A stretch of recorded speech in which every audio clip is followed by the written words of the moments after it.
انسان کو یاد کرایا ہے کہ تو نے عبادت اپنے رب کی کرنی ہے، اور فرمایا رب تمہارا وہ ہے جس نے تمہارے لیے زمین کو فرش بنایا ہے، آسمان کو چھت بنایا ہے، اور آسمان سے پانی برسا کے تو زمین سے پھل اگائے ہیں، رزقا لکم، وہ بھی تیرے کھانے کے لیے اگائے ہیں۔ وہ جو آسمان سے بارش برسا کے زمین سے سبز اور پھل اگائے ہیں تو وہ بھی تیرے لیے۔ جب سارا کچھ تیرے لیے بنایا تو بھی تو عبادت کرنا اپنے رب کی، پھر کسی کو اس کا شریک نہ ٹھہرا۔ ایک چیلنج بھی کیا قرآن مجید نے اس رکوع کے اندر،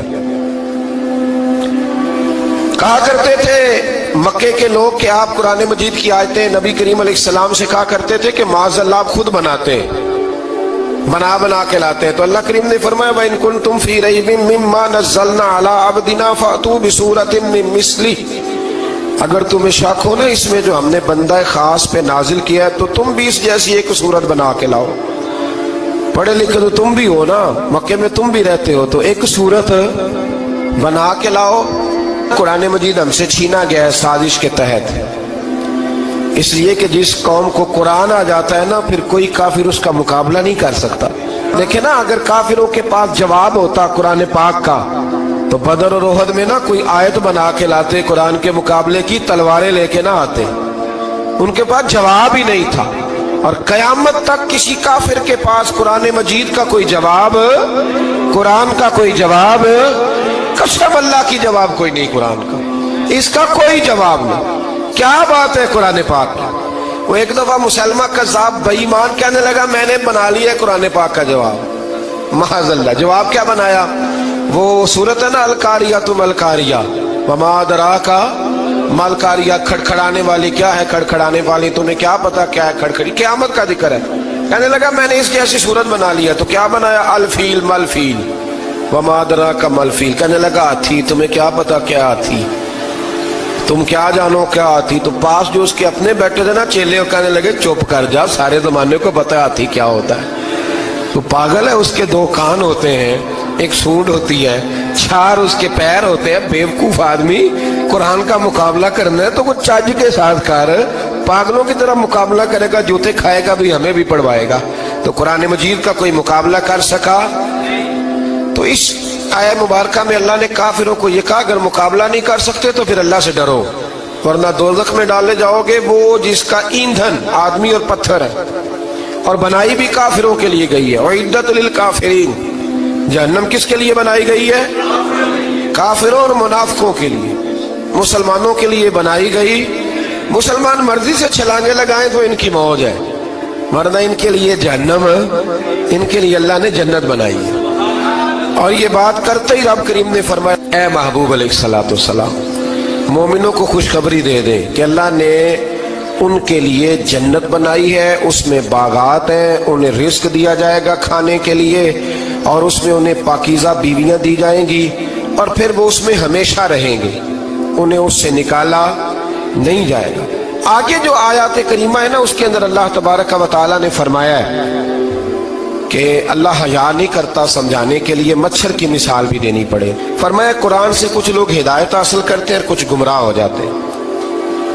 جب لوگ اپنی مرضی کی تشریحات چاہتے ہیں تو گمراہ ہوتے ہیں، اور جب قرآن کو رسول اللہ صلی اللہ علیہ وسلم اور امت مسلمہ کی تشریحات کی روشنی میں سمجھتے ہیں تو پھر اللہ ہدایت عطا فرماتا ہے۔ پھر اللہ تبارک و تعالیٰ نے آگے ارشاد فرمایا حضرت آدم کی پیدائش کا واقعہ۔ کچھ مفسرین نے لکھا اللہ نے مشورہ کیا تھا فرشتوں سے، وَإِذْ قَالَ رَبُّكَ لِلْمَلَائِكَةِ إِنِّي جَاعِلٌ فِي الْأَرْضِ خَلِيفَةً، لیکن کچھ مفسرین کہتے ہیں کہ اللہ کو ضرورت نہیں فرشتوں سے مشورہ کرنے کی، اللہ نے فرشتوں سے مشورہ نہیں کیا، بلکہ رب نے انہیں آگاہ فرمایا تھا کہ میں لگا ہوں زمین پہ اپنا نائب بنانے، میں خلافت دینے لگا ہوں زمین پہ۔ اب یہ تو دینے والی کی مرضی ہے نا اس نے کس کو دینی ہے، یہ تو دینے والے کی مرضی ہے نا اس نے۔ تو کچھ لوگ کہتے ہیں کہ دینے والے سے زیادہ ہمیں پتہ ہے، تو فرشتوں کو بھی یہ اجتہادی خطا ہو گئی، کہنے لگے یا اللہ اسے نہ بنانا، یہ فساد کرے گا، یہ خون ریزیاں کرے گا۔ تو اللہ نے فرمایا جو میں جانتا ہوں وہ تم، اللہ اکبر۔ امام راضی فرماتے ہیں جب رمضان آتا ہے تو اللہ فرشتوں سے کہتا ہے ذرا یہ کھول کے دروازے دیکھو نا یہ زمین پہ کیا کر رہے ہیں، تم تو کہتے تھے فساد کریں گے اور یہ سارے تراویح پڑھ رہے ہیں۔ تم تو گویا کہتے تھے فساد کریں گے، اور یہ تو دیکھو گویا رمضان کے روزے رکھ رہے، یہ تو میری یاد میں نکلے ہوئے ہیں۔ تم کچھ کہتے تھے اور دیکھو میں نے تمہیں کہا تھا نا جو میں جانتا ہوں وہ تم۔ اللہ نے پھر حضرت آدم علیہ السلام کو تمام زمانے کے علوم عطا کیے، علم سکھا لیا، تو فرشتوں سے کہا تم بھی ان چیزوں کے نام بتاؤ، تو وہ بتا سکے نہیں۔ اللہ نے فرمایا اب اس طرح کرو، آدم کو سجدہ کرو۔ سب نے سجدہ کیا سوائے، وہ کہنے لگا یا اللہ صرف تجھے ہی کرنا ہے، کرنا بھی صرف اللہ کو چاہیے، پر رب کے آگے بھی جھکنا چاہیے، اور جس کے سامنے رب جھکائے نا وہاں بھی۔ اور یہ جو عاجزی ہے نا، یہ جو جھکنا ہے، یہ علم کے آگے ہے۔ ہماری مصیبت یہ ہے کہ ہم علم کے آگے بھی گردن جھکانے کو تیار نہیں ہوتے، وہاں بھی ہم خود عالم فاضل بن جاتے ہیں۔ تو فرمایا کہ سب سے کہا سجدہ کرو، سب نے سجدہ کیا سوائے ابلیس کے، تو پھر ہوا کیا وکان من الکافرین، وہ کافروں میں سے ہو گیا۔ پھر اللہ نے حضرت آدم کو اور جناب حوا کو نا مقام دے دیا جنت میں رہنے کے لیے، اور کہا سارا کچھ کھانا، درخت کے قریب نہ جانا۔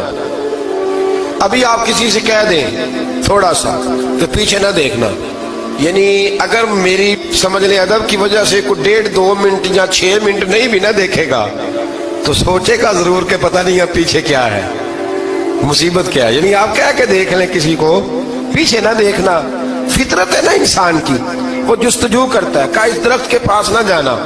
تو حضرت حوا سلام اللہ علیہ کہتے ہیں دل میں خیال رہتا تھا کہ آخر ہے کیا درخت کے پاس۔ یہی انسان کا عقیدہ توحید ہے کہ جہاں سے رب منع کر دے وہاں وہ منع ہو جائے، اور یہ ان کی خطا نہیں تھی، یہ اللہ کی حکمت تھی، چونکہ رب نے تو پہلے کہہ دیا تھا بنایا ہی زمین کے لیے، تو یہ تو سارا کچھ ہونا تھا تو زمین پہ آنا تھا نا۔ تو حضرت حوا اور جناب آدم کے پاس شیطان آیا، اب اس کو نکال تو دیا تھا پر ابھی اس کا جنت میں آنا جانا بند نہیں ہوا تھا، یہ بھی اللہ کی حکمت تھی۔ تو وہ کہنے لگا تمہیں پتہ ہے بعد میں مر جاؤ گے؟ تو حضرت حوا کہنے لگی کیا موت بھی آئے گی؟ کہاں، اس کی تکلیف بھی بڑی ہوگی، تو پھر بچیں گے کیسے؟ تو کہنے لگے پھل کھا لو اس درخت کا، تو بچنے کے لیے پھل کھایا تھا۔ جس طرح لوگ آج بہت سارے کام بچنے کے لیے کرتے ہیں پر بچ سکتے، بچنے کے لیے پھل کھایا تو اللہ نے فرمایا زمین پہ چلے جاؤ۔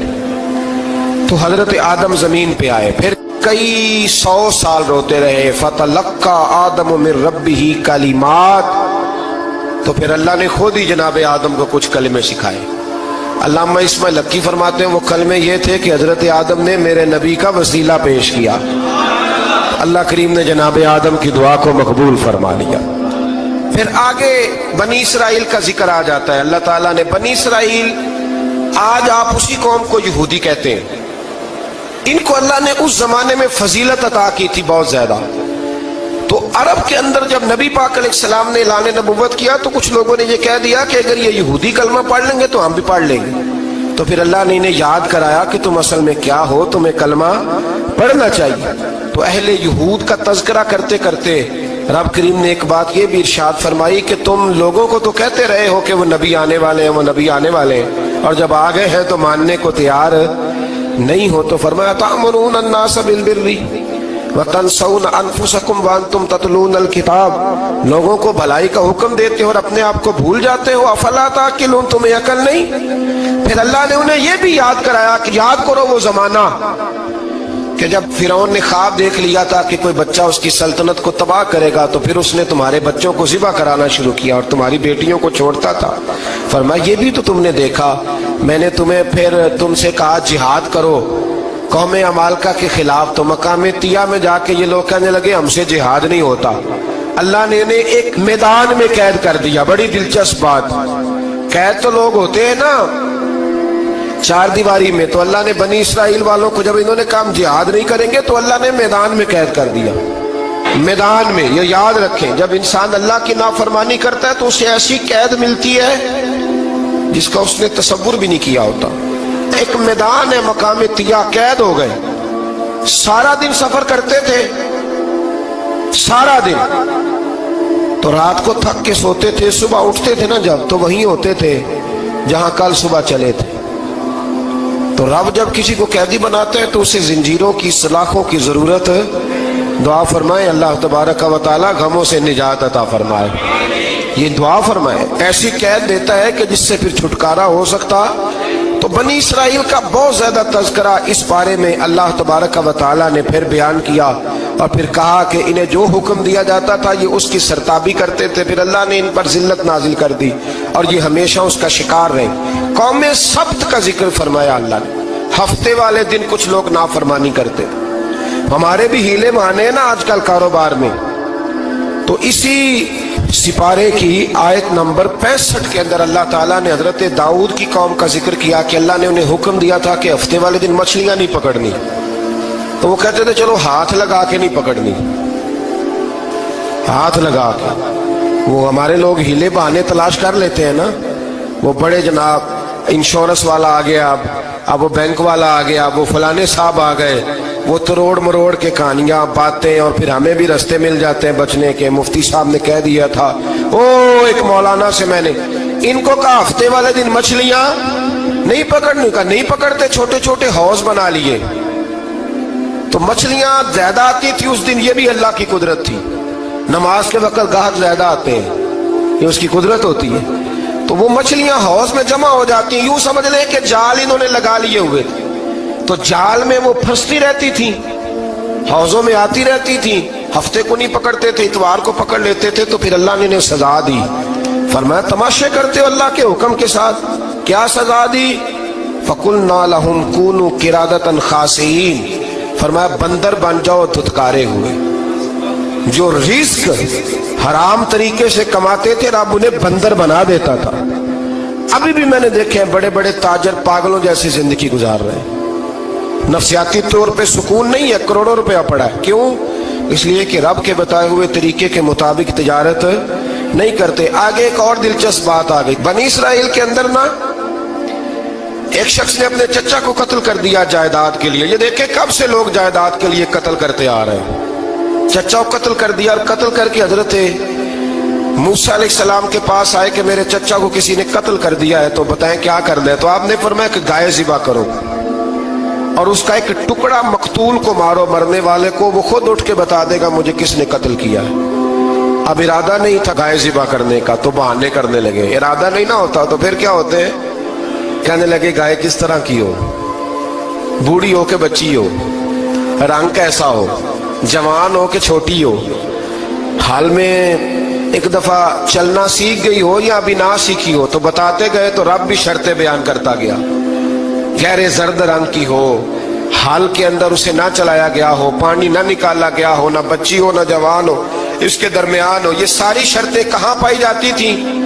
حضرت موسیٰ علیہ السلام کی قوم کا ایک شخص تھا جو اللہ کا ولی تھا، وہ جب انتقال کرنے لگا نا، اللہ اکبر، دیکھو رب ولیوں کی اولادوں پر بھی کتنا فضل فرماتا ہے۔ وہ جب انتقال کرنے لگا تو ایک اس کے پاس چھوٹی سی بچیا تھی، گائے کی بچی، اس نے جنگل میں چھوڑ دی۔ کہنے لگا یا اللہ میں تیرے نام پہ چھوڑتا ہوں، میرا بچہ جوان ہو جائے تو اسے دے دینا، اور تو سرمایہ ہی کوئی نہیں۔ بچہ بڑا ہوا تو بچہ بھی بڑا نیک تھا، اپنی ماں کا بڑا فرما بردار تھا۔ اس کی ماں نے کہا بیٹا تیرے باپ نے ایک گائے چھوڑی تھی، تو بچہ جنگل میں گیا اور جا کے کہنے لگا اے اللہ میری گائے مجھ سے ملا دے، تو رب کریم نے وہ گائے واپس کر دی۔ وہ گائے گھر لے آیا، اب وہ کہنے لگا اماں بیچ دوں، تو اماں کہنے لگی بیٹا میرے پوچھے بغیر نہ بیچنا۔ کئی دفعہ گاہک لگے پر اس نے کہا جب تک میری اماں نہ کہے گی میں بیچوں گا۔ ادھر بنی اسرائیل والے شرطیں جتنی گائے کے بارے میں پوچھ چکے تھے وہ ساری اسی گائے میں پائی جاتی تھی، تو یہ ڈھونڈتے ڈھونڈتے وہاں پہنچ گئے، تو کہنے لگے گائے چاہیے، تو اس نے کہا بھی تمہاری مرضی سے نہیں، قیمت میری مرضی کی۔ ایک مفسر نے تو یہاں تک لکھا ہے کہ اس نے کہا گائے ذبح کر کے نا، تو جتنا گائے کے اندر گوشت ہوگا نا اتنا ہی کھال کے اندر تم مجھے مال بھر کے دو گے، اتنے سکے بھر کے دو گے، اتنی اشرفیاں بھر کے دو گے تو پھر تمہیں گائے دوں گا۔ تو پھر یہ گائے انہیں ملی اور یہ گائے لے کر کے آئے۔ زیادہ سوالات نہ کرتے تو زیادہ الجھتے نہ۔ ہم بھی دین کے معاملے میں بڑے سوال جواب کرتے ہیں، اتنا سوال کریں جتنی اس کی ضرورت ہے۔ ان لوگوں نے سوالات زیادہ کیے تو پھر الجھ زیادہ گئے۔ تو میرے بھائی اس کا ذکر بھی اللہ تبارک و تعالیٰ نے پہلے پارے کے اندر بیان فرمایا۔ پھر اللہ کریم نے فرمایا کہ کچھ ایسے لوگ بھی ہیں یہودیوں میں سے جن کا دعویٰ ہو گیا ہے کہ ہم اللہ کے بڑے پیارے ہیں، فرمایا یہ صرف ان کے منہ کی باتیں ہیں، یہ تو قیامت میں پتہ چلے گا نا کہ اللہ کا پیار کس کے ساتھ زیادہ ہے۔ اور پھر یہ بھی یہودیوں نے دعویٰ کیا ہے، اسی پارے میں اللہ فرماتے ہیں کہ ان کا دعویٰ ہے کہ ہم اللہ کے بڑے پیارے ہیں، جنت میں ہم ہی جائیں گے، تو اللہ فرماتے ہیں پھر مرنے کی دعا تو کرو، جنت میں تو مر کے جانا ہے نا۔ لیکن رب فرماتے ہیں یہ کبھی مرنے کی دعا نہیں کریں گے، اس لیے کہ انہیں پتہ ہے کہ ہم نے آخرت کے لیے کیا بھیجا۔ لیکن جی پہلا حکم آ گیا یا ایھا الذین آمنوا کہہ کے، پہلی آیت قرآن پاک کی پہلے سپارے میں پہلی آیت جس میں اللہ نے کہا یا ایھا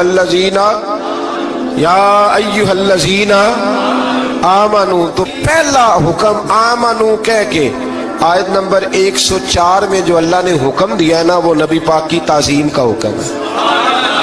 پہلا حکم ہی اللہ نے حضور کی عزت اور ناموس کا ارشاد فرمایا۔ پہلا اس ترتیب کے لحاظ سے وہ ہوا یہ کہ جب نبی پاک کو بات ارشاد کرتے تو صحابہ کرام اٹھ کے عرض کرتے رائینا یا رسول اللہ، حضور سمجھ نہیں آئی ذرا رعایت کر دیں۔ تو یہودیوں کی عبرانی زبان کے اندر نہ ذرا کھینچ کے پڑھتے تھے رائینا، تو اس کا معنی بنتا تھا معاذ اللہ اے ہمارے چرواہے، بکریاں چرانے والے کو بھی وہ رائینا کہتے تھے۔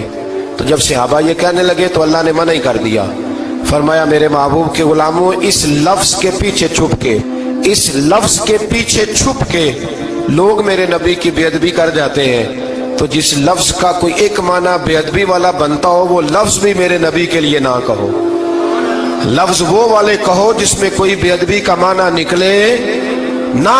یہاں لوگوں نے بڑے بڑے لفظ نہیں بول دیے پھر کہتے میرا مطلب یہ تھا، میرا مطلب وہ تھا، تو تو نے وہ لفظ بولا کیوں جس کا کوئی غلط مطلب بھی نکل سکتا تھا۔ اللہ نے فرمایا یا ایھا الذین آمنوا لا تقولوا رائینا، اے ایمان والو رائینا کہو ہی نہ۔ تو یا اللہ کیا کہیں؟ فرمایا وقولوا انظرنا، تم کہو یا رسول اللہ ایک نظر فرمائیے، انداز دیکھیے، انظرنا ایک نظر۔ تو ہمارے بزرگ تو پہلے بڑے پیار والوں نے کہہ دیا یا رسول اللہ انظر حالنا، کہتے کہاں سے لاتے ہو جملے؟ میں نے کہا اللہ کی کتاب سے، یا رسول اللہ انظر حالنا یا حبیب اللہ اسمع قالا، تو تم کہو انظرنا محبوب نظر کرم کرے، واسمعوا، اور کیا ضرورت ہے دوبارہ پوچھنے کی؟ اللہ کہتا ہے پہلے ہی دھیان سے سنا کرو، پہلے ہی واسمعوا، پہلے ہی احتیاط سے سنو، وللکافرین عذاب علیم، اور کافروں کے لیے دردناک عذاب ہے۔ لیکن اسی پارے میں اللہ تبارک و تعالیٰ نے پھر اہل یہود کا ذکر کیا، تو یہود کہنے لگے کہ ہم حضرت ابراہیم کے ماننے والے ہیں، تو اللہ کریم نے وہ بھی ذکر کیا کہ میں نے تو ابراہیم کو آزمایا ہے، وَإِذِ ابْتَلَىٰ إِبْرَاهِيمَ رَبُّهُ بِكَلِمَاتٍ فَأَتَمَّهُنَّ، ہم نے ابراہیم کو کچھ چیزوں سے آزمایا ہے، وہ ہماری آزمائش پہ پورے اترے۔ قَالَ إِنِّي جَاعِلُكَ لِلنَّاسِ إِمَامًا، تو پھر ہم نے انہیں کہا کہ ہم آپ کو پوری دنیا کا امام بنائیں گے۔ وہ آزمائش کیا تھی؟ آگ میں جانا بھی آزمائش، بیٹے کا نہ ہونا بھی آزمائش، بیٹا ہوا تو پھر اسے وادی غیر ذی زرع میں چھوڑ کے آنا بھی آزمائش، بڑا ہوا تو پھر ذبح کرنا بھی آزمائش۔ فرمایا جہاں جہاں آزمایا ہے نا ابراہیم ہماری آزمائش میں پورے اترے۔ فرمایا تو مفت میں حضرت ابراہیم کی اولاد بنتے ہو اور ان کا نام لیتے ہو اور ان کے ساتھ اپنا تعلق بناتے ہو، دیکھو تو صحیح وہ کتنی آزمائشوں سے گزرے۔ تو اس کا بھی اللہ نے اسی میں ذکر فرمایا۔ اور پھر وہ بات کرتے تھے حضرت یعقوب کی اور حضرت اسحاق کی، تو فرمایا وہ تو ہمارے اتنے خاص بندے تھے کہ وصال کے وقت بھی انہوں نے اپنی اولادوں کو نصیحت فرمائی تھی کہ اللہ کی توحید پہ قائم رہنا، اس کا ذکر بھی اللہ نے اسی پارے میں بیان فرمایا۔